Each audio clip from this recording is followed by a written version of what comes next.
it's important because I have a, a little think here.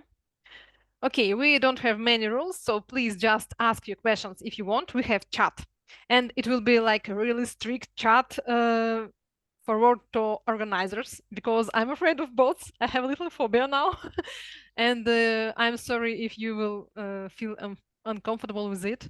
I just don't know how to fight them correctly. And recording. We will mark this point. And our simple agenda will discuss the direction of the illustrated and hand-drawn data art projects, data art and the projects of it, our favorite projects, and our with Sophie drawn projects. And maybe little tips how we recommend you to begin to create your drawn projects. It's so beautiful and fun.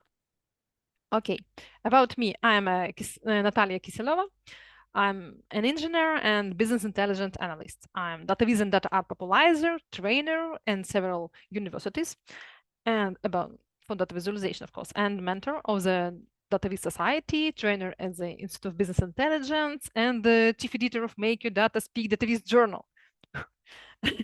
Sounds great, but it's not so much, of course. And I'm training people to work in Power BI and Tableau and about like terrain basics of data visualization. As also, I love comics and I love to create data art. And I'm a founder of the data art community, Flowers and Numbers. I hope you know about it, and I want to see you there soon. Okay. I have several database media sources, English and Russian. I have Substack newsletter, Telegram channels, and Medium with Medium with Make Your Data Speak community, and the YouTube channel on Russian about data art. Also, the link to the community. We are based in the Telegram, but we have a website and a little activity in LinkedIn, and we have several foreign members like Sophie and Victor and several more. And now it's like, Sophie, please tell us about you, about my great guest. I'm so happy to see Sophie here. Turn on your mic. Let me help you with it. You know, security, it's really complicated thing. Let me a second. You turn it off and now you couldn't turn it on. Try now. Okay, I won't turn Great. it off again. I appreciate the security. No, that's yeah, so my my name's Sophie. I'm in data viz, information design, data art. I currently am the community and content manager at the Information Lab, but I am starting my master's in design of data visualization at University of Arts London in 3 weeks' time. So for the next year, I'm going to be a full-time data viz student, which I am super, super stoked about. I live in the UK, but I'm Australian. So if anyone wants to build a data viz on all the different ways people say data, because in English, it's one of those words that it's said differently depending what accent you have. I have the flat Australian data opposed to the very proper British data or the really peppy American data. So I say data. And I really love everything to do with data art and creating with data and trying to make data more relatable and human by communicating it using illustrations and hand drawing and handmade to show it's not scary and it is not always precise, and try and communicate much more than message. Instead of helping people see and understand their data, I want to help people feel and understand their data. Thank you so much. Yes, it's great to have such a beautiful guest today. Yay.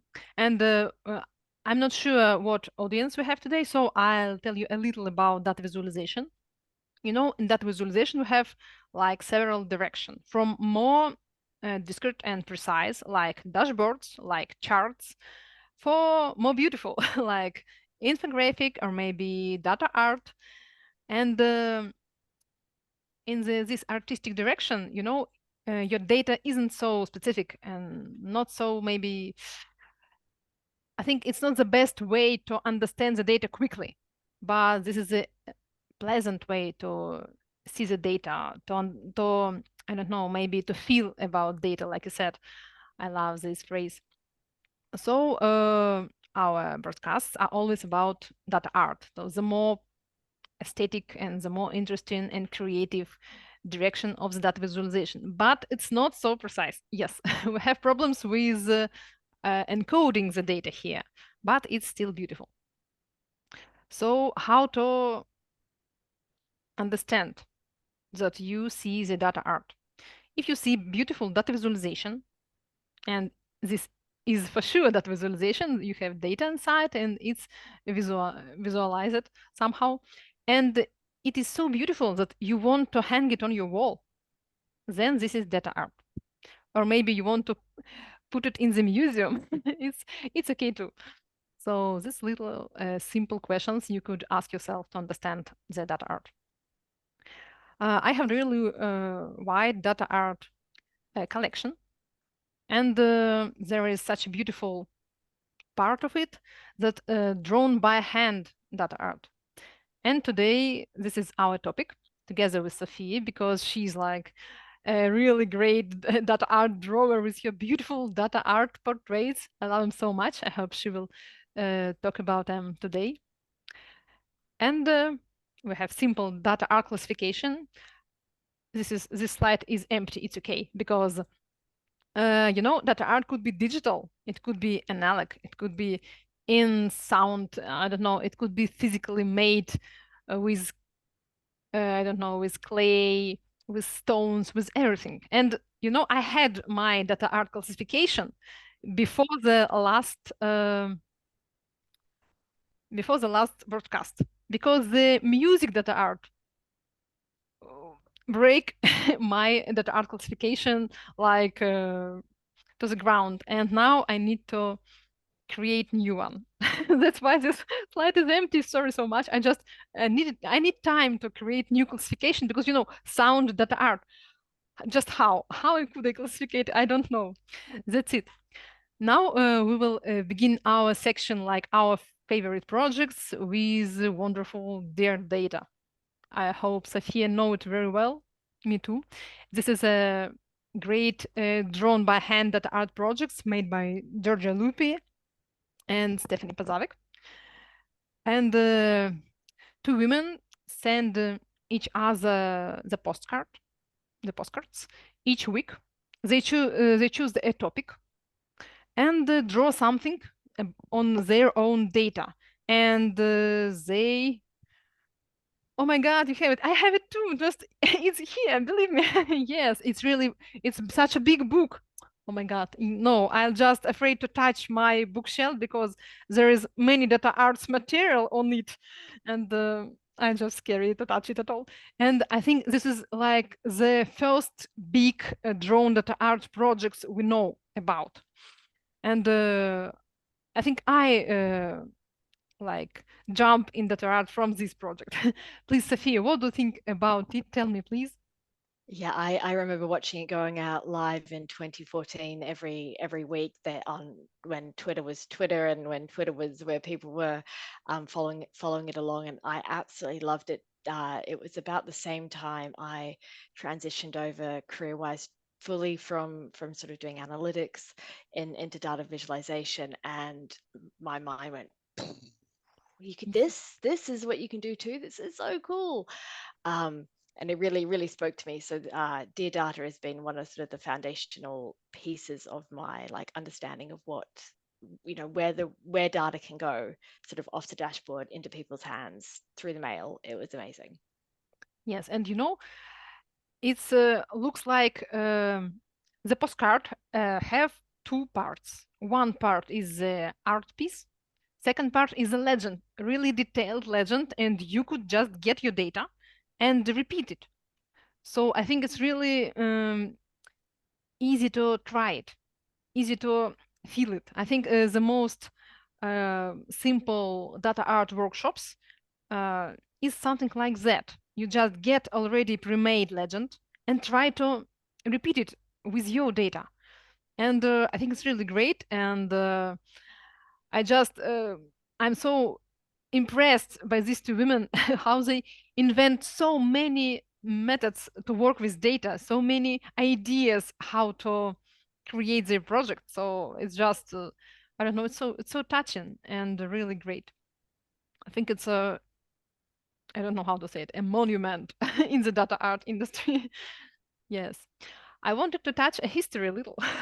It's really ancient, I think China's pieces, they try to draw a music.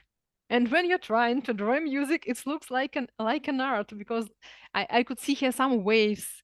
I could see here a sea maybe, but it's just musical notation. Just really ancient when people didn't have like the stable, strict system for music. And I think it's really data art too, because we have data inside, data about how to play music. And we have something beautiful in the end. So I'm not sure, Sophie, how ancient projects could you show me, but I bring free. I bring free. This is the second. It's something about zoology, like oh my God. But I think it's more like art piece than scientific piece because it's beautiful and it's round. If you want to make something beautiful, make it round. Ancient designers know the rule too. So this is what I found at my collection. And this one. This is old organization structure, like a beautiful tree, like I don't know, maybe some complex flower with a root.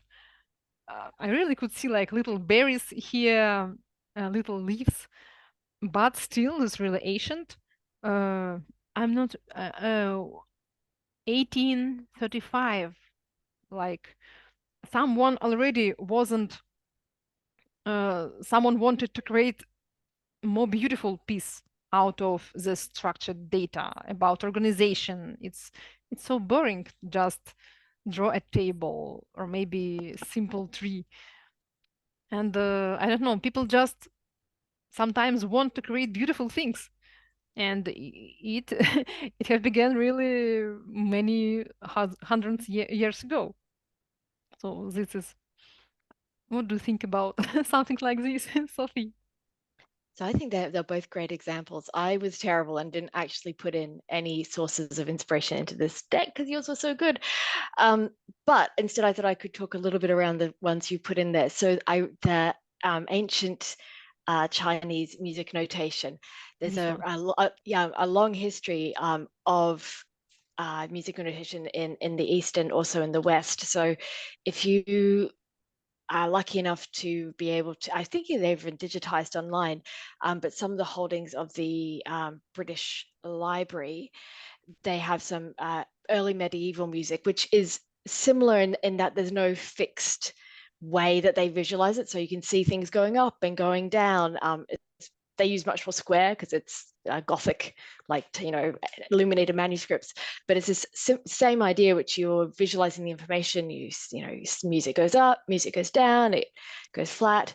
And then more recently, there's some really avant-garde music if you want to sort of untraditional music scores made by people like sort of David Hall and things like that, where it's just all out there. But again, it's how can you describe all these different pieces of music as they go around? So it's sort of an ancient tradition that's being carried forward. And if you want to get inspired by data art, then I really do recommend checking out historic data sources. Check for things like charts and graphs and maps, because before we started using software to visualize information, it took just as much time to draw bars by hand as it does to draw something completely out there. And if you look at some of the visualizations we hold up on pedestals as like like Minard's March of Napoleon going to Russia and back, that snaking diagram, which is a combination of a map, an area chart, a line chart, that is completely not standard. Like that would be, thrown down by sort of visualization purists of, this is not the most easy and obvious way to view this data. And it isn't if you were thinking about bar charts. But back then it was just as easy to draw that, which is a completely readable and understandable way to view the information about the losses during the Napoleonic campaigns. as it is to do it in a bar chart. Same with Florence Nightingale's iconic coxcomb charts, the sort of, the fans. That, if you visualize it as a bar chart, tells a completely different story. So she was really savvy. She really understood the power of communication, because she had a point to make, which was the numbers. Sanitation brings down the deaths due in the Crimea war hospitals. But if you've used it as a bar chart, that message wasn't as clear, because you saw much more like seasonal variations, because winter, of course, there are more deaths because there's people's immune systems are down. So her way of displaying it was not the most obvious and easiest way to display it, but it was the best way to communicate her piece of Yes. information.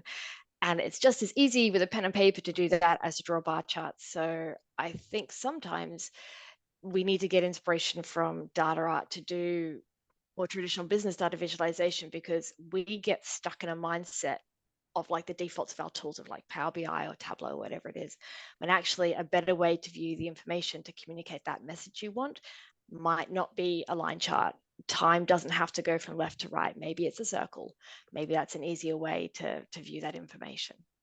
So. Yes, I agree here, because I think that art, it's more about communication. It's more about touching your emotion, because we all have like something like filter, like, okay, 10,000 people dead.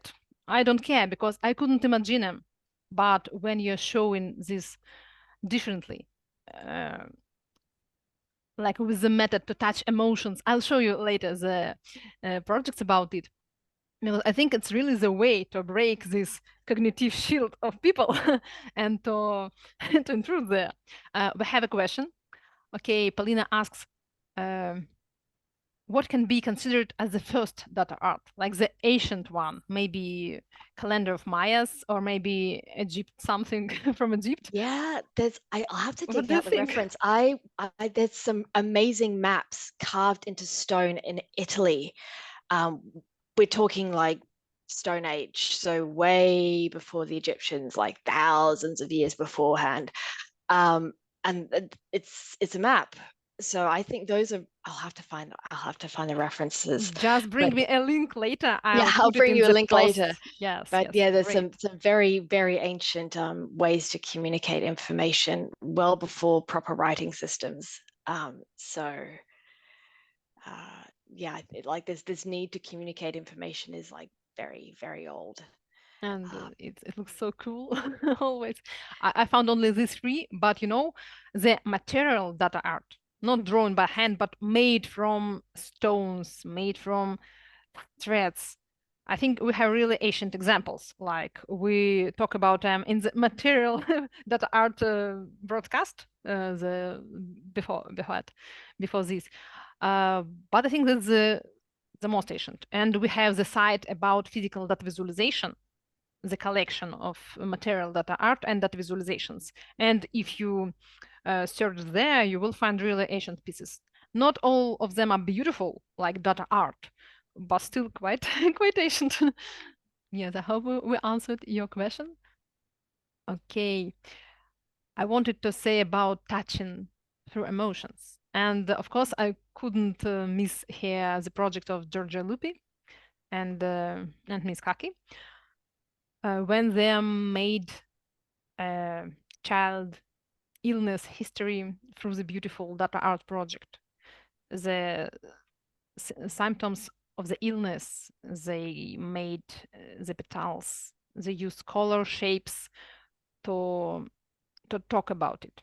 Of course, you will see the tables from the medical organization with the procedures, with I don't know, operations and medications. It won't touch us. Of course, it will be sad.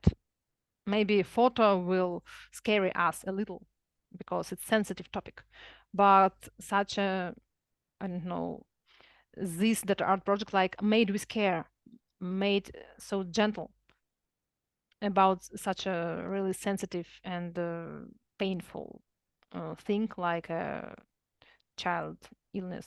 So I love this project very much, like all other projects made by Giorgio Lupi, but but still this, I don't know, maybe about because of colors or because of this personal private story. I don't know, I just love it. And if you didn't see it, just check it. It's really a great one. I hope so. Sophie, do you know this project? I do. I know it very well. I actually was looking at it 2 weeks ago. I did a cross post on LinkedIn with Veronica from the Tableau Poland user group, and asked her to review this visualization, and she sent me one about the Paris Olympics to review and return. I Yeah, I think it's absolutely beautiful. I was lucky enough a few years ago, I was in New York for work and I had a sort of half a spare day, and this was on show in one of the museums. So I Oh actually got my to see God. it, which was really, it was very impactful. Is it Um, big? it was, well, it was they like it was, but they were like projecting it. It was like printed. I'm not sure how big the actual original size was, but yeah, it was sort of, yeah, as you're saying, so something that you could hang on a wall in a museum. This was hung on a wall in a museum, so definitely data art, and a very moving and beautiful. And this piece comes with a matching song written by the mother, Kaki. So she wrote so if you go onto Georgia Lupa's website, there's a link to the guitar music that accompanies it as well. I think this is the project with the same co-author, like the Kaki, yes?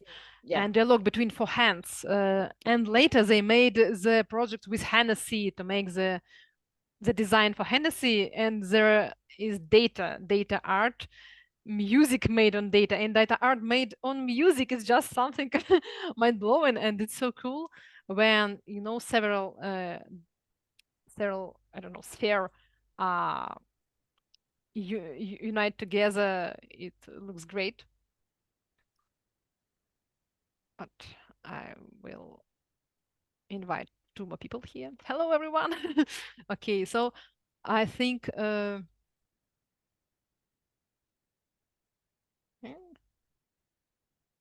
these projects, of course, they was drawn not with pen but with stylus on the iPad maybe.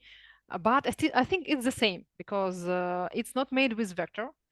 It's drawn by hand. But of course, modern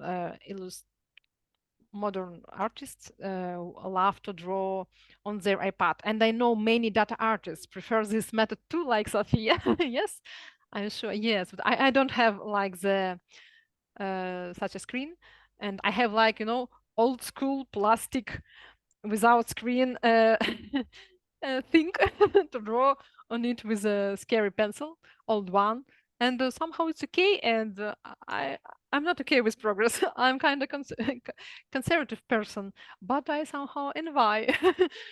So that modern data artists I use their digital tools too. But today we're more concentrate on hand drawing. It's somehow gray zone here. Oh my God, why everything became gray? This is the problems. Something. Okay. One more project made by uh, Giorgia Lupi. It's the same, but it's more about fashion. It's again on the wall in the museum, and it's really big one. But I think it's, oh my God, I have some problems with screen. This is the bot's problem. Okay, wait a sec. Let me fix it.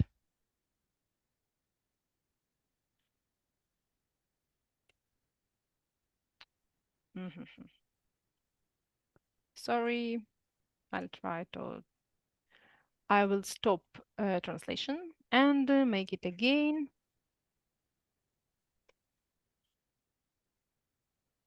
Demonstration. Yes, sorry with this pause. I want to show you this one beautiful project. I was in a grief after pandemic of COVID. There are many beautiful and touching projects. Maybe they use photography here, but I'm not sure. So that's why I want to Yes, wait a second.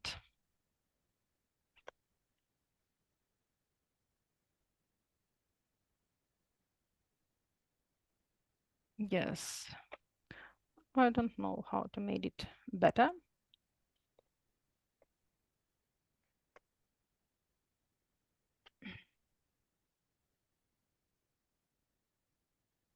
Yes, sorry for these problems. I made it like the second times, and I'm somehow. I'll just stop. Yes, I won't receive new users, and I hope I'll fix several users. Looks. This is those whom I don't know personally. So sorry if I will delete someone. Sorry. Really, we'll show you the video later. Okay. I hope now it will be better. So I don't know, the projects that touch people health, people life and death. It's really, they're popular in data art. And let me fix it. Yes, done. Okay. Maybe Sophia know more projects like this. You could tell us about them while I'll rest a Yeah. little after fighting. No, so this project, there's lots of beautiful ones like this. This is a cyanotype, so where you put something like this case, it's a plant down on photosensitive paper that's treated with chemicals, and when you expose it to the sun, the bits that the sun gets to, so they don't have the plants over them, color. This is actually a really fun way. This is a beautiful project. But if you want to do some quick data art or have kids, it's a really fun technique. You can buy, you can make it yourself, or you can buy these kits. And I think, yeah, thank you for showing it this way as well. So I think something that goes hand in hand with data art at the moment and how to display it online is scrolly telling. Yes. Like this way you scroll vertically and the story unfolds. It really helps bring data art into onto people's phones, and then therefore in front of people. So this is, yeah, I think this is an absolutely beautiful piece. But yeah, if anyone's interested in creating something like, not as beautiful as this probably, but something similar yourself, cyanotypes, you can buy kits. Good fun with kids as well if it's sunny. Like the such a sad topics with kids, I was like, oh my God, Yeah. it will be so sad, I will cry. Yes, because I don't know, it's really, you have to be gentle. You have to be gentle to talk about death. And that's why I love such a projects. They are set and beautiful and touching. And you don't think about big data, about like big bar charts, line charts. You think about people. You think about their fate, about their lives, about their siblings. Yes, and this one is showing how many siblings have the pain and sadness in their life because of COVID. Maybe they don't suffer it themselves, but they lost someone important to them. And this metaphor with a flower, like a life is a beautiful flower, like, and I think it's just really touching and sensitive and gentle. That's why I love. I just love flower metaphor with data. That's why our community is called Flowers and Numbers. That's it. And the sadness is just translated via color, via elements, figure, maybe little elements. I don't know, but it's just, and it's simple, only two colors. I think it's really art. Maybe this is just great. I don't know. I'm so always touched by such a technique and the emotion that I get after such a project. Oh, let's touch more scientific stuff, or I begin to cry. Okay, this is a nice project of, if I remember correctly, it's Maria, a Russian artist. Yes, Maria Bublik. And this project is for some scientific book or brochure. And she used again the interesting technique, not digital, and a little hand drawing with such a interesting color. I don't know.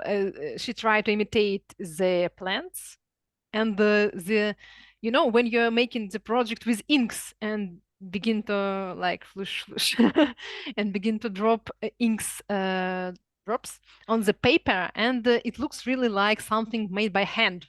But I'm not sure that the author made it really not on PC, but still the still plants. I think it's always popular and don't know, winning winning idea for such a project. Yes. What do you think Yes. about it?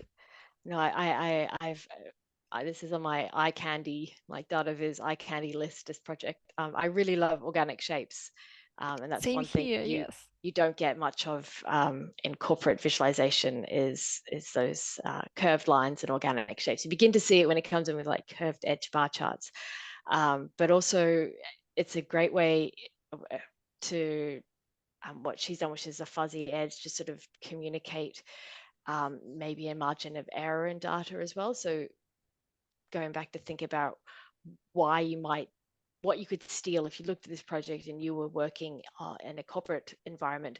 This idea of having a fuzzy outline maybe is a great way if you're trying to communicate data with a level of imprecision around it. So maybe it's a forecast and you can say, we think, but it might be this much. So there's a lot of, it's beautiful in itself, but it's also very informative, and part of what makes it so informative is some of these less precise elements.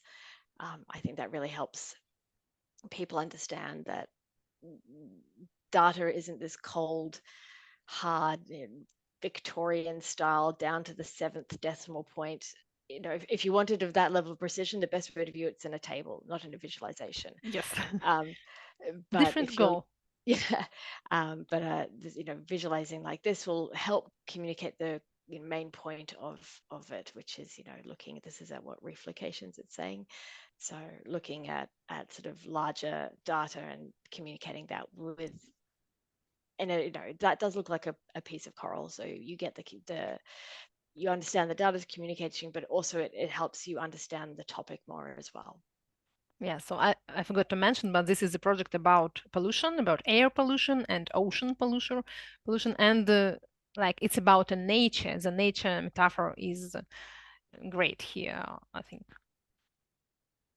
Yes, and the beautiful project and one of our that Flowers and Numbers member, Nadia Andrianova, she wanted to experiment with watercolor and with data art, and she used her mobile phone information like battery consumption by application and some other information you could get out of your of your iPhone, and she just with brush and paper try to create something really beautiful. I and she has many pieces in this beautiful project. I'll try to check. Maybe we have on her website, but no, she don't have this project there. But I love it because it made really by hand and with such a traditional art tool like a watercolor. And I think it's really hard, and it's not precise because watercolor will just drawn somewhere, and you couldn't control it. Even here, you could see little like pink elements on the dark red elements, and it's okay because it's an artistic part. It's okay. In that art, we could we could have it, and it's okay. It's not some problems. So I think it's from the latest data art project, this one made by watercolor, I think it's the biggest because Nadia really invent a new methods to work with data, and I love her project. And this one I choose because of today topics, illustrated and hand-drawn data art. And the last of the like worldwide drawing data art is this one, these little elements. Uh, one little project. Oh my God, I couldn't read the name of the author. I forgot it. And I couldn't open my the source because of my VPN problems. Sorry. But I saved this project because the author just draw the data, draw a woman inside her data. And I think it's something really interesting. This is a calendar of emotions. So the lady just draw the flower of the specific type to show her emotions on the specific day. And in the end, she just had a little garden of her emotions. And I think it's a great idea because the art on emotions is really a topic that interesting to me. I create one. I told it later. I told you about it later. But I think maybe this woman with her big leg is just somehow break the data idea. It's not like data visualization. It's already more like data illustration. The Sophia is really great in this sphere. And but I somehow it's hard for me to forget strict rules of data. Like when you couldn't add one more flowers, you couldn't remove one flowers because the data has its limitations, and you have to follow them. But when I see such a project, I just maybe it's okay to draw a woman inside it. Why not? So I hope I will be more free in working with data in the future because of such a brave woman who just could draw something that they want to draw. Okay, next little block. I just wanted to show you, to show off, and to show you a little projects of our Flowers and Numbers Club, because several of our members draw a data arts about community with little data about community, about our skills, like data skills, design skills, handicraft skills, and both what is called that visualization skills, yes. And we made like several portraits, data pages, data portraits. I think you know this idea. And for example, Shamil, he used the technique.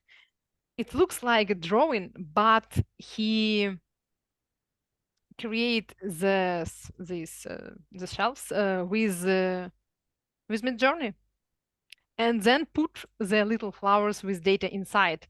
So I just love that people begin to use artificial intelligence not only for fun, but to save their time and to create something new that maybe they couldn't create without the help. So I think it's nice example. Elsa, I have beautiful example by Ala. She draws these nice bugs and every box is a person of our community, and the amount of dots shows the skill level. The color is the gender of the member, and there is two more projects they made by me because I love to experiment with traditional technical, and I just draw rabbits. I draw rabbits for our pages. It's somehow really simple, but it was so much fun. I just use black pen like this one and a little golden pen to make their beautiful noses. And I was so proud of myself. Yes, Elsa, I made these little shields to create like Orden, uh, a brave order of Dark Knights. But it looks not so hand drawn, but it's still drawn by hands, and then I put both the symbols in Figma. So only the basic is drawn by hand. But still I want to show off here a little, so that's why I put it here. Okay. So that's about me and about me. And now, Sophia, please tell us about your great projects, especially this one about data portraits. I love it so much. No, thanks, Heat. So I've split my projects. I do things in three main categories. So one is like live data drawing. So think live illustration, but instead of capturing what people are saying, I'm capturing some data points, some bits of information around the rest of the event. So how many slides are they showing? Who's speaking and for how long? I sometimes I track specific words people say. and or data points they mention, for instance, how long did it take them to complete the project. If they talk about, break that down into different stages, I might capture that. So I do this live or before I go. So I do these on my iPad, and before the talk, I have a bit of an idea what I want to track. So I read the description of what they're going to be talking about. If it's an event, I'll contact the organizers and say, if it's online, do you have comments turned on? That could be something I could track. Or if it's in person,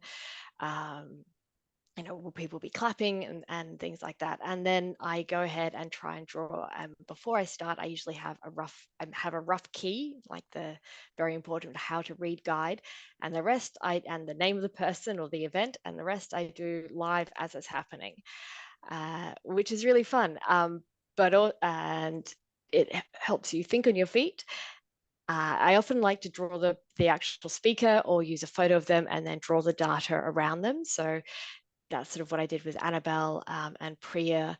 The example here for Hannah, which was for the Data Visualization Society's Day of Inspiration in 2023, that I used an image. And then the one in the middle was the London Tableau user group when they had the storytelling with data team. So that was live in person. And for that one, I tracked who talked when. And for each of these pieces, the biggest takeaway from all of them is you need to prep a bit beforehand. So I draw them on an iPad. I make sure my shortcuts are all in place. I've got a great tip if you want to try this. You duplicate your brushes, and I put like a star or an emoji of a star. For my favorites are an emoji of a bar chart. And so I know, and I put them in their own little folder, and I make it's really easy to change between them, because the last thing you want to do is try and be too ambitious and miss data points because you're going back trying to change your brushes or change the colors. And with all of them, things go horrendously wrong on the fly. So for instance, the storytelling with data, they had a whole speaker who wasn't on the lineup, and he actually talked a lot. It was Cole's husband. His name is Randy, but he wasn't on the. So I said he was like the third speaker up, and I was like, you're not even Wow. on here. So I had to sort of add him in, and I was using their brand colors. Luckily I had one extra color that they like, not like a secondary color that I could use also. So this is the middle one that kind of looks like, people say it looks like cats. To me it looks like speech bubbles. It's meant to be speech bubbles, but it does also kind of look like cats, which is pretty cool. It's so But you cute. notice they get thinner and thinner. That's because they went way over time. I'd banked for the talk to be, they said this talk's going to be 190 minutes. I was like, well, they might go over a bit, so I'll bank for 190 minutes plus like 10 and a bit. It's And so they went long. like for 2 hours. So halfway through the last bit, I was like, they're not going to wrap this up on time. So I had to divide my last column, erase half the bits I'd drawn, wrap it around the bottom, which is always fun. I really enjoy doing them because it makes me pay extra attention to the talk. Because I'm trying to track things. And I think they're really fun. People love sharing them afterwards. The one with Annabelle, I drew that live as I was interviewing her. So that was a new experience. I'm actually going to try one with Neil Richards soon as well. If you're in the data and Tableau world, you might know him and his book, Questions in Data Viz. So yeah, so this is one thing I do. I will do a shameless self-promotion here. If you want to hire me to do these for one of your events, very much would love to do that for you. Yeah. Everyone wanted. Everyone. And And if anyone's interested in learning how to do these, I'm thinking about running a workshop maybe at the end of September or early October about this. So make sure you find me on social, and I will put details up there. it will be It's, great. yeah, I it's think like, I yeah, it's remember your first, preparation. I think this analytics tag September 23 was the first set of your portraits. And Yeah, that's it when was. I know about you, I think. And I think, wow, it's so unique. It's so cool how she's doing it. And I really bluff about it in my Telegram channels and check it. That's Oh my God, it's a person inside and data. And especially I love the it's Priya one because she has little beautiful hair with yeah. all So this. for that one, And I was tracking the comments and the slide changes, and it was that the difficulty in that one was Priya's talk was quite short, but and she didn't use many slides. However, the other two speakers, Andy I top love, yes, I grief love the Andy's one and too, and this and portrait looks great. Timothy Verlin of La Dataviz, if you might know him by his professional like website and handle. They use so many slides, and I was like trying to like draw these lines. Beforehand I'd kind of banked it, this by time. I was like, oh, they'll probably go through what maximum 5 slides a minute, and no, they went through like a lot of slides. So I'm like frantically trying to like squeeze them all in. So it was good fun. I'm actually hopefully doing another analytics tug coming up, so that should be fun. I don't know Then how I'm doing it because to understand something and to draw something at one time, I just couldn't. I think I'm uh, I'm one task person, you know. I just I, don't understand anything around at the I moment. I'm the complete opposite. I find it so much easier if it's going live, then it's going to happen. Like you've got to be there and you've got to do it. If it's something that people are like, oh, there's a deadline in like 2 weeks. I'm like, I'll just do it later. And So then you're a deadliner, okay. yeah, then later comes up and I'm like, crap, I haven't done this, and now it is later. So in that sort of way, it's kind of like showing up for an exam. You might hate doing it, but it's going to happen and you're going to be there. So I in that way, I find it easy, and I get a bit of a buzz trying to do it live. You're not trying to do anything too crazy. You're counting basic numbers. So yeah, it's good fun, but I really enjoy doing them. The next sort of big group of things I do on the next slide are data badges. Oh, So here are 2 examples. So one is for the Outlier conference. They created clusters. So a data badge is just a way to display information on a badge to help people connect, communicate, talking points at events or anything like that. So I made a set for the Data Visualization Society Outlier conference earlier on this year. They made clusters to try and help people online and in person connect with other people who had similar interests, and they wanted a sticker badge that they could put on. And so these, each part of the thumbprint, there were 40 different characteristics that you could be clustered together on. So I needed to create a design where I could show any combination of all 40. So I ended up going with the thumbprint because like your cluster was like a yes, unique grouping. it looks like your finger. Yeah, Yes. it was modeled on mine. I like Like I covered it in ink dactyloscopy. and like put it down, and then sort of like drew over it, and then took a picture and then put it on my iPad. So that was they're really fun. And the other project there is for a Data Plus Women London user group. Next one, yes. So yeah, the other picture in this thing, and that's a physical badge. Oh So no, so this yeah, one. Sorry. Yes, yes. yeah. So on the left hand side of that, so that was a physical badge. So I borrowed a badge stamping machine, and I drew. It's asking Cool. 3 different questions about, is this your first user group or not? What do you do for your job? Are you visualization? Are you, are you data visualization? Or are you a manager? Or are you business like warehousing and databasing and things like that? And I drew them all these with Popska pens, and then people would come up, and big learning there was I can't make badges fast enough. They were really fun. People really liked them, and it was like shaking like a Polaroid picture to try and dry the ink fast enough to be able to like stamp it into a badge. So I ended up having to get people to leave. So they had these forms which had the how to read guide, but also they could fill them in and tell me what was going on. And yeah, so I ended up having to ask people to leave them, and we made them during the sessions, and then people had the badges for the networking afterwards. And the last thing I do is just random data drawings. So the last slide for me, number 27. These are some other projects. So again, it's just trying to communicate information using like drawing it by hand. So I've got the random looking dude there. That was for a sales team trying to visualize what their salespeople did that year. So how big the person is how many deals they made, and how high up their clothing goes is their percent contribution.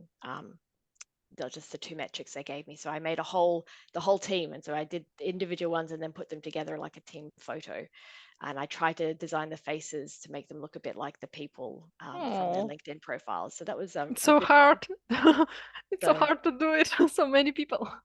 that was thankfully it It- wasn't a huge team. There was only about 15 of them. I love Uh, this one with, for kids, with cards and yeah. with curling. Oh my God. So down the bottom, that's one I did 2 weeks ago on holidays with my kids. So I've got two small kids and they'd never seen a deck of cards before, and that was one of the things we had in the holiday house.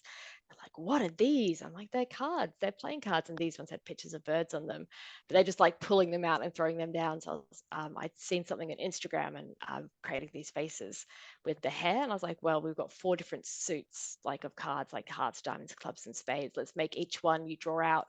And we'll draw a different bit of hair on there. So that's the one I drew. My son drew cards for me, and then I drew cards for him. But his one got snatched by, by his younger brother and ended up, yeah, anyway, so it didn't survive long enough for me to take a photo. But yeah, they were good fun. And then my son also chose what designs they were going to be. So he sort of dictated my design, and then he drew cards and I drew them on. It was like fast and furious. It was really fun. I recorded a video. I'll put a tutorial up on this. And the last Yes. one on the left was a Give it Slack. to us, please. Yes. We need The last tutorial. the last one on the further side is a Slack channel. So this was Outlier Conference 2023. And I drew how many people from the conference introduced themselves in the introduction channel, opposed to how many people were at the conference full stop. And then was looking for like specific topics. What were people talking about for different talks? So this one was like a third of people were commenting on one of the talks about AI. So yeah, it's fun. That was quite fun, sort of hand drawing all these little faces. I didn't actually know what the people looked like, so I got to use a bit of imagination there to try and draw them, which is cool. How they look alike. I think it's the No, those ones hardest. don't. They don't. Great, They don't. because I just think, oh my God, how to invent all this, all these faces. People. So yeah, Great, thank you. I never see this man in the green before. Looks no, that interesting. was for a private like Oh, uh so I've had, this is an anonymized version, like I changed the numbers and the names and the got it. stuff, but yeah, it was it's good fun. It was a commission. That's Great. what I'm looking for. Okay, let me talk about my project a little, because of course when I begin to try data art, I try to draw myself to by hand. And the first one of the first project was to draw my friends. I don't know, I think it was like looks like Georgia Loopy projects with some cute cute detailed little thing. So she's like my icon, and I trying to create something alike. And I uh, create a table with all my friends during my life, and try to write some information about them, like gender, our interests, maybe some place where we met, and other stuff like this. And years, how many years we are in touch, or maybe how often we are meeting nowadays. And I have some some little worms, some cute worms, and it was, I think, the process of creation data art is the most interesting and cool part because when I have the finished project, it looks interesting to me. But when I remember how I tried to code it, how I tried to make something out of these elements, this is a legend. So many places where we could meet, kindergarten, school, I don't know, family, and the internet, and I don't know, methods of coding different types of data. The most complicated was with the color, because now it looks really great, but it's hard to remember what which colors means something. So, and after that, I tried to create more drawn by hand projects, maybe not like two in a row, but this is a travel project that I made maybe 2 years ago in the winter after some data art workshop or course. And I collected the data about my travels for the 10 years. It was complicated because I understand that for the oldest travels, I don't have any information. I have several photographies, maybe some letters in my email box, but that's all. I don't have booking account. I don't have Airbnb account. It's just something really old, 10 years. So many things changed. It was changing our life for 10 years. And it was some surprise to me because I think, oh, I'll just get our family Telegram chat where we just post our photos and I'll check the datas. But then I understand that we didn't use Telegram in that years. It wasn't invented yet. We used like ICQ Messenger, and I just don't have it anymore. I don't have the history out of it and where I will get the data then. So it was really fun to collect the data. It was complicated. I have to phone some friends like, do you remember how many people was on that travel? Because I don't remember the Shurik was together with us. But you all said he was there, but I don't remember him. I have problems with memory or what? What's going on here? Yes, and I collected the data about season, duration of the travel, type of travel, like business, vacation, or visit, region, like Asian, European, or maybe homeland, type of housing, type of company, like friends, colleagues, or maybe family, method of traveling. And I add rating of travel and rating of problems in travel because it's two different rating. Because we could have really calm travel, but kind of boring and with low rating, or I could have really problematic travel, like our plane some stop in China and we have to travel in China for 1 day, but we didn't plan to visit China at all.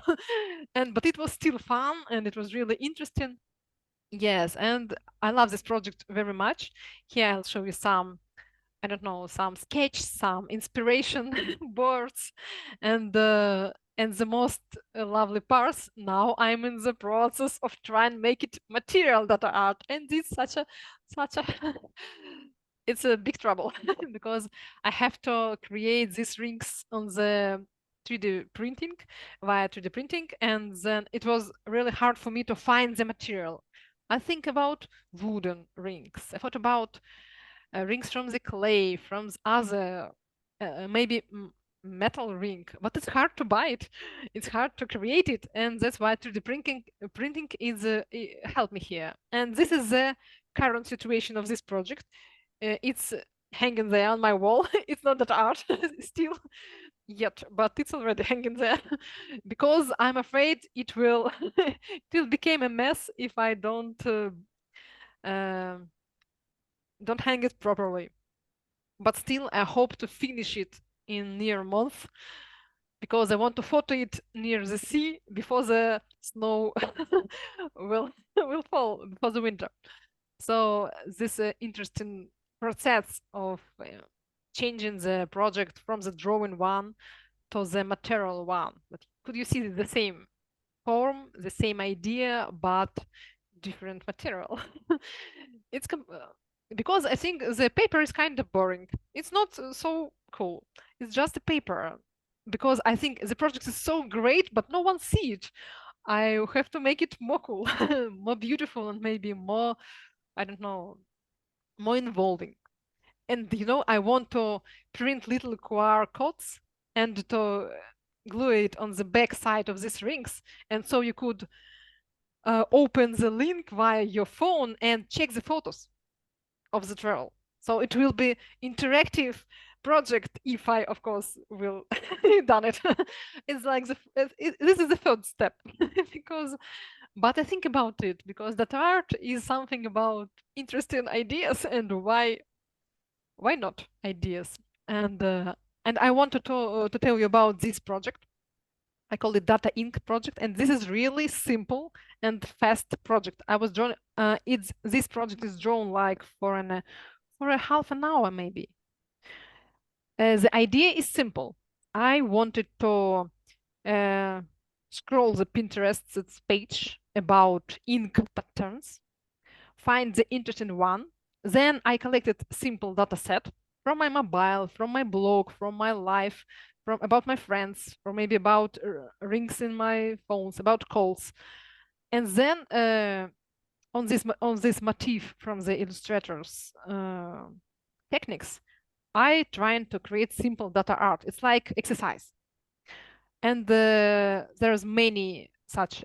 It was like a challenge for me, and I made several, about maybe 6 or 8 little data arts drawn by hands in this little sketchbook, just by pen, without pencil, because I don't have time for pencil. I have a little kid around, and okay, she's playing with cubes. I have 5 minutes. Then I put it somewhere in the high place and play with the kid. Then she doing something, and I have 5 more minutes. Yes, and I just wanted to create something really fast because I didn't have time at all when my kid was little. So I recommend you this exercise. It's really cool and interesting and simple. You just need to have a pen, and it sometimes it's hard to invent the idea of your project. That's why I recommend you to just find the inspiration in the internet. Maybe you do Pinterest is just great things. You just steal something and create data art on it. Still like an artist, still like a data artist. Yes, because your project will be still unique, because it will be different. It will contain your data inside. Okay, we have 20 minutes more. I don't want to chat about all my drawing projects because I like to draw, and maybe I think it's not typical data visualization project because it was a doodle calendar. And then because I was drawn every day fun picture, fun doodle about something happened in the day. It was like a challenge, challenge for illustrators. And I bought the calendar, the paper, and doodling something every day. Okay, but in the same time, I had the sessions with my psychologist, and she recommended me to write down my emotions every day.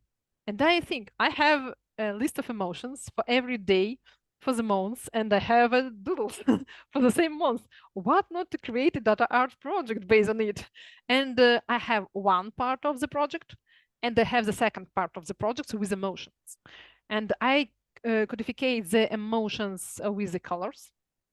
And here you could see little like bar chart or maybe histogram with how often I feel the emotion. And then I just connect them at one piece. And I think it was really fun.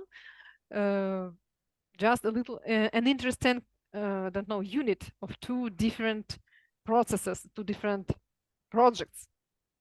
So maybe this is really was simple made in Figma. I just uh, calculate, maybe I have 2 emotions for the day, like that I could remember, and just divide the space of the day in 2, or in 3 if I have 3 emotions. That's it. And then oh my god, I could even see some analytics here. I could see like problematic time in my life, or maybe the nice periods. The green is the good emotions, red is like bad emotions, yellow is like warm emotions, blue is like work and efficient and anxiety emotions, something. I don't know. And I didn't minimize the list of emotions. I just put them all there like I feel them, without any editor edits. So that's it. The next projects I will mention briefly, because I use the illustration to create the badges for our local D&D community, Dragon and Dungeons. It made in Figma, but beforehand I draw it just on the paper, and then made the screenshot, make the photo of the paper in the Figma, and just use the pen to make a contour, because I didn't know that I could use the stylus to work with Figma. If I know it before, maybe I'll draw there. But still, I think it's really nice method to create really complex elements in your visualization, to draw them by hand and use them as a prototype for vector editors. And then I create some using mockups, some fun t-shirts, etc. That's it. And I think last and newest project I just added in the last moment because I remember about it. About data makeup, where you can just draw your makeup on yourself and code data there. I think, oh my God, it's so much fun for some events, even for kids, for kids events. You could, but my child, she was like, "Oh my God, mommy, what's so beautiful on your head?" Oh, I tell it's makeup. Do you want me to draw something on your forehead too? She was like, "Okay, yeah, sure," but then she never give me to make it. That's one. That's why we have only one model here. But my husband want such makeup too. So I have already two models, and I want to try it somewhere, maybe on some birthday event or maybe some professional data offline meetup. I don't know. I just bought several makeup pencils and I want to use them somewhere. That's it. Oh, I think that's what I want to show you today about my projects. Sophia, do you have something to tell us? Or maybe you have something to tell me about my project. I love your projects. I've been following you online for quite a while. So I remember your Data Inc. projects and your really early your data comics. And I think about the same time you're putting out your data comics, you put out that it was like the traditional Russian folk, Oh, yes. the um, visualization, Mesm family yeah, tree. family tree, yeah. And I absolutely so I was like, wow, other people are doing this because um, I really love being part of the flowers and numbers community because there isn't a centralized group the same way that professionally I've been part of Tableau and the Tableau ecosystem for a long time. And there's a real community and group of people there. There isn't really one for data art, at least not in English. And it was fantastic to see that other people were doing the sort of things that I love doing too, and then sort of pulling them together. Yeah, it's really, really, really good fun. And I love um, how many things you do with just a pen and paper. So I use an iPad a lot to draw, but I also draw with pen and paper. And I would say I'm not a good drawer. I do not feel confident when I draw, but it really helps me think. And so I think a lot of people feel a bit scared about doing data art because they're like, I'm not creative. And so I think that's a real blocker to get by. So your suggestion of having like postcards where the key is already made for you and just fill it out with your data is a good way to get people to start. All you need is like one pen and a piece of paper. You can print them out and get started there. I've made designs, little booklets. I'm just trying to see if I've got one in here. Maybe it's in the back of my book, where you could print these out yourself. And here's one. Yay. This is like a little activity printout where you No, could I like, think I could stop our translation so your photo will be, your screen will be there we bigger. go. Let me Pen, paper, stop it. data. All right, so it's a little design Cool. to you can print out, and you can draw a little data badge, and then draw some numbers as well, and follow the instructions, and you've got sort of space to do each one on Nice. each page. So I think there's a lot of things that could be, to try and help people understand they don't need any specialist tools or specialist ability to do. So it's a really easy entry into data. And so, yeah, people either say, I'm not creative or I'm not a data person. Again, everyone is a data person. I don't know one person who isn't interested in their Spotify playlist or how many times they've rewatched, I'm not sure, their favorite like show on Netflix, or how many steps they've walked, or um, you know, if they, what they've eaten. Maybe they can't, like, everyone's collecting, what are their favorite, most starred restaurants, or, best places, Airbnbs they went to, your travel example. Everyone is a data person. They just don't see that as data. So I think there's a lot of work that, um, a lot of like fun things we could do, sort of spreading the word of how visualizing information is easy, is fun, everyone can do it, and it's a great way to tell other people about it, but also it's a really good way for you to get into the weeds. So if of that data and really understand it. So if you're creating it by hand, you might analyze it using software and then visualize it by hand, or maybe you collect the data by hand and then, like you've done, you start drawing it and you end up using it in Figma or a piece of software or what's not. But that hand curation part, creation and curation part, really makes you connect with that data. So while it's great to show everyone else, I think people really like it when, like, when you make something yourself, it means so much more to you. Yes, I Yeah. wanted to tell you that, even when you are making a big digital project, it's always will have a nice stage to create a prototype, the sketches, and it's so much fun to like imagine some different methods of working with data. And I think it's the most beautiful part of creating that visualization. I always love the sketches part in big projects, like, oh my God, it was so beautiful in pen. Why they use the code later? It's already was perfect. Why they need this beautiful, colorful project later?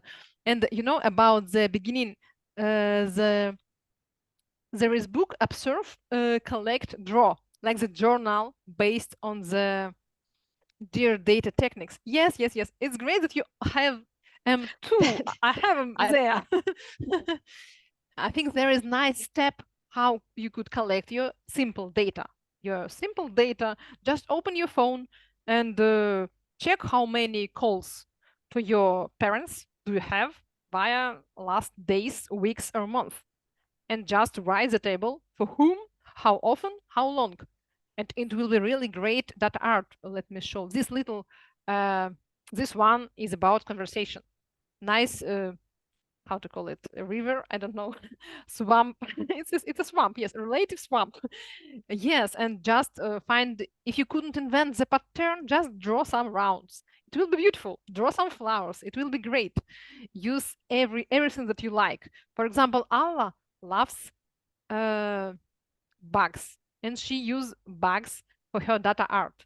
Other person from our community loves mushrooms, and she used mushrooms to code her friends, and just use something you love, you already like. You, it's not important. Do you know how to draw or not? You could use like a ruler and the pen and just draw rectangles and rounds with a divider, and it will be great. It will be a really interesting project. You could draw something with a curvy, bad, ugly line. It will be a beautiful project because this is your personal, super unique project. That's why I love data art and the traditional part of it too. Yes, to the end, I wanted to tell you about, we have several broadcasts about data art, about generative data art, material one, handmade data art, sorry, and about tools and about the sound of music in data art, the most crazy one, but it's on Russian. Sorry. Of course, there is tools where the browser could translate it to you, or YouTube could invent this subtitles for you. So if you are interested in such a topic, YouTube data comics, just check them. Elsa, I want to announce several more topics that I'd love to cover. And if you are interested in them, or maybe uh, some topic that is I don't know, close to you and that you love to chat about, just write me in LinkedIn or Telegram or anywhere, and let's create a broadcast and chat about it. I'd love to very much. So that's it. I want to tell you about that Sophia said me that she will start her Substack send letter, and it will be for sure great, and I'd love to promo it, and I will subscribe for sure. Substack, it could recommend your friends. You just have to choose which friends you want to recommend to every one of your subscribers, and I will recommend you for sure, because I just want you to make the newsletter maybe once a month if you could, or once a week if you are brave enough. Because for me, it's like twice a month maybe, because my newsletter, Flowers and Numbers, is about data art, about worldwide data arts, about my projects and my community projects. And there is not so many projects a week, so I could post the letters more often. But still, I hope to make it regular. So I love Substack. It's a great platform for creative person. So I hope Sophie will have it too, and we will be Substack friends. Yes, good luck there. You could make them short for beginning. It's okay. You know, I have several comic sis in my Substack list, like on the little picture, pic, and that's it. And bye bye. So thank you so much to be my guest today. No, Yes. thanks heaps for having me, and thank you so much for doing this in English. It's Oh, really welcome. appreciate it. Yes, I just don't know many people who could talk with me in English, and my English not so perfect. And Great. but I'm happy to chat with someone to practice it a little and to understand that everyone have strange accents. It's okay. Yeah, so I love to chat with you today. Thank you very much, and thank you to everyone who seated with us to the finish. And of course, I will post about the video. I'll load it on YouTube and share it with you after cutting the problems with the trolls. Have you seen them? It's just a crazy thing. Oh my god, I don't know how to fight with them. Progress, new AI era. Oh my god. So that's it. Thank you so Bye. much. Have a nice day. Have a nice evening and morning. Bye bye. I hope it's Bye. not the last. Oh, we have, yes, thank you. Thank you, Victor, that you're with us today. Victor is from our community too. Thanks So heaps, Victor. yes, our community is in the Telegram. It's not so popular in US and Europe, but it's this messenger is really popular in Russia and several more countries. I think in US too, it's like have a nice percentage. But you could create your channel there and your chats here and group chats, and it's so friendly. I love it so much. And promote the Telegram everywhere. So if you want to be in our community, just come here. Yes, you will find links on my websites, or Yolai tilde VCN, and we have even a page about this community and about databases too. And Sophia, Well, I'm I'll waiting say, for your database. You know, Victor is already in the process. He showed me the sketch of his database, and I want to put your photo on our website to show like this. This is the most active our members, because they create the unique pages for our community. Yes, so well, Sophia. I'm lucky. I have to fly back to Australia to see my parents for a week, and I'm going without my kids, so I have 48 hours of flights with Oh my like God. in glory. Like economy seems like luxurious when you're not sharing your seat with like a 1 and a 3-year-old. There's like It's so much room and crazy. it's so peaceful, and the food is delicious because it's not like pre handled by little people. They're like, I don't like this, mum. And anyway, so I that would be a good flight project. Yes, yes, And for for sure. anyone who's thinking about joining the Flowers and Numbers community and you're worried because you don't speak Russian, I speak no Russian, but Telegram has a really good translate button. So you just click in any message, hit translate, it translates it for you, and it works really well. So Yes. More trans, no, more universal communities, more transcontinental communities, because it's great. Yes, thank you. Like the third time. I hope sometime we will meet again on some broadcast when we invent a new interesting topic. I that'd think be it will be fantastic. great. So, and Victor, maybe you want to discuss something too. Okay, so see you. Have a nice day again, everyone. Bye bye. I'll stop the Thanks video heaps. and the Bye. broadcasting. See you.